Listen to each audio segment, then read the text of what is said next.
बीती रात यानी कि शुक्रवार को ईरान ने अमेरिका के सबसे बड़े जहाजी बेड़ी यानी कि नेवल फ्लीट अब्राहम लिंकन पर एक और हमला किया है।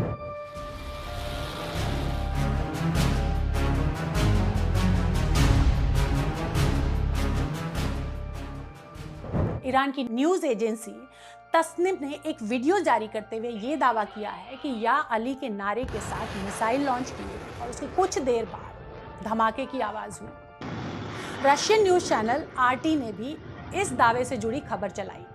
हालांकि अभी तक यूनाइटेड स्टेट्स की तरफ से इसको लेकर कोई आधिकारिक पुष्टि नहीं की गई है, इसलिए साफ नहीं हो पा रहा है कि जहाज को आखिर कितना नुकसान हुआ है। इससे पहले भी अमेरिका ने इरानियन अटैक्स, जो ईरान ने अब्राहम लिंकन पर अटैक्स किए हैं, उन दावों को खारिज किया है।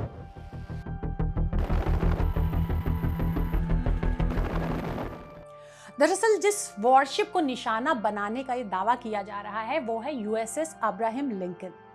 ये यूनाइटेड स्टेट्स नौसेना का एक न्यूक्लियर पावर्ड एयरक्राफ्ट कैरियर है, यानी ये परमाणु ऊर्जा से चलता है और समुद्र में महीनों तक बिना रुके ऑपरेशंस को अंजाम दे सकता है। इसकी ताकत का अंदाजा इसी से लगाया जा सकता है कि इस पर तकरीबन 1000 से ज्यादा सैनिक रहते हैं और 70 से 80 फाइटर जेट्स यानी कि लड़ाकू विमान तैनात किए जा सकते हैं। इनमें F-35C लाइटनिंग 2 और FA-18 सुपर हॉर्नेट जैसे आधुनिक फाइटर जेट भी शामिल हैं। इसके अंदर हॉस्पिटल्स हैं, कम्युनिकेशन सेंटर है, टीवी और रेडियो स्टेशन जैसी सुविधाएं हैं। तो इसे पूरी की पूरी एक फ्लोटिंग सिटी के तौर पर देखा जाता है। अब सवाल ये है कि ईरान आखिर इस जहाज के पीछे पड़ा क्यों है? तो 2026 की शुरुआत से ही ईरान और यूनाइटेड स्टेट्स के बीच तनाव काफी बढ़ गया। कुछ अंतर्राष्ट्रीय मीडिया रिपोर्ट्स में इसे 2026 ईरान वॉर की शुरुआत तक कह दिया गया। इसके पीछे सबसे बड़ी वजह है वो सैन्य अभियान जिसे ऑपरेशन एपिक फ्यूरी के नाम से चलाया गया।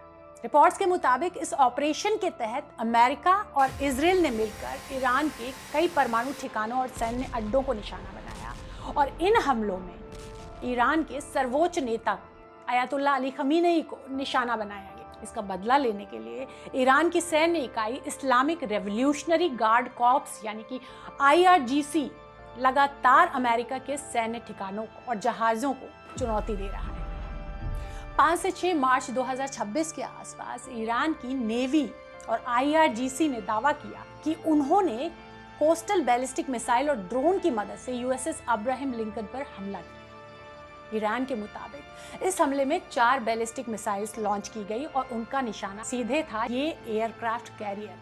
हालांकि अमेरिका की तरफ से इस पर कोई बयान नहीं है। अमेरिकी सेंट्रल कमांड यानी कि यूनाइटेड स्टेट्स सेंट्रल कमांड ने पिछले दिनों कुछ तस्वीरें जारी करते हुए ये कहा था कि वॉरशिप पूरी तरह से सुरक्षित है और उस पर सामान्य तरीके से फाइटर जेट की लैंडिंग और टेक ऑफ हो रहा है। लेकिन इस हमले के दावे के बाद अमेरिका की तरफ से कोई बयान नहीं आया है। पिछले ईरानी दावों में कहा गया था कि ये शक्तिशाली वॉरशिप अब्राहम लिंकन हजारों किलोमीटर दूर लौट गया था, लेकिन अमेरिका ने इसका खंडन किया था कि ईरान की मिसाइलें जहाज के पास तक नहीं पहुंच पाई। अगर इतना शक्तिशाली जहाज इतनी सुख सुविधाओं से लैस होकर भी किसी हमले के बाद लौटता है तो सवाल सिर्फ उसकी ताकत पर नहीं बल्कि उस देश के ऊपर है जो अपने आप को सबसे ताकतवर होने का दावा करता है। वैसे ये विमान वाहक पोत किसी एक जगह स्थायी रूप से नहीं रहता है। ये एक मोबाइल सैन्य बेस की तरह काम करता है जो जरूरत के हिसाब से दुनिया के अलग अलग समुद्री इलाकों में तैनात किया जाता है।